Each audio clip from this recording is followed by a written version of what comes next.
രേണു ചേച്ചിയോട് ക്ഷമ ചോദിക്കാനുള്ള ഒരു മാർഗമാണ്.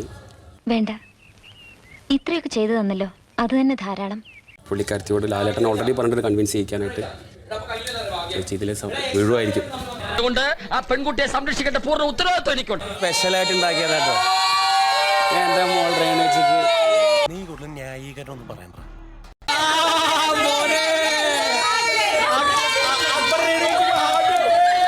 ഇത്രയും കാലം ഞാൻ വിചാരിച്ചിരുന്നത് ഈ തല നിനക്കൊരു അലങ്കാര വസ്തു മാത്രമാണെന്ന്. ഇപ്പോഴാണ് എനിക്ക് ബോധ്യമായത് ഇത് നിറയെ ബുദ്ധി മിക്സ് ചെയ്ത തലച്ചോറാണെന്ന്.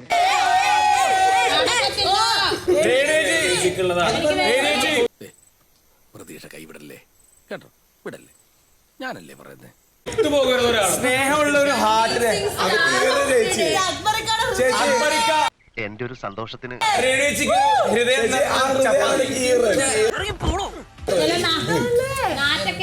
വേറെ ലെവൽ ഷേപ്പ്. കഴിഞ്ഞ 4 തവണ പറഞ്ഞ ഒന്നുകൂടെ പറയാ, നിർത്തണേ വയ്യ.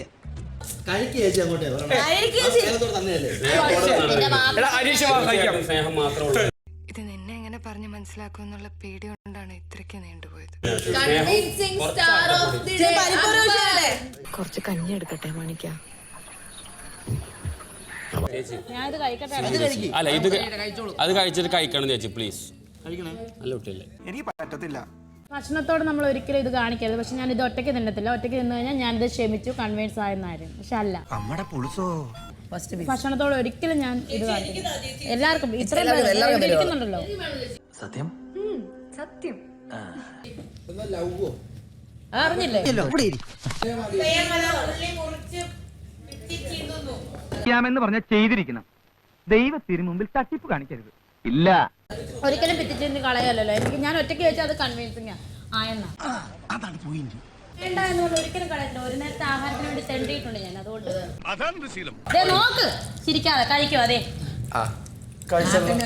ഞങ്ങൾക്ക് വിശ്വാസമില്ല. അപ്പൊ ചേച്ചി കൺവിൻസിംഗ് ആയില്ല. ക്ഷമിക്കണം സാർ, ഇനി മേലാൽ ഞാൻ അങ്ങനെയൊന്നും പറയില്ല. കേട്ടായിരുന്നു, ഞാൻ ഉറക്കിയാ പറഞ്ഞത്. കേട്ടിട്ട് ഞാൻ പറഞ്ഞു. അപ്പൊ പിന്നെ പറയരുത്.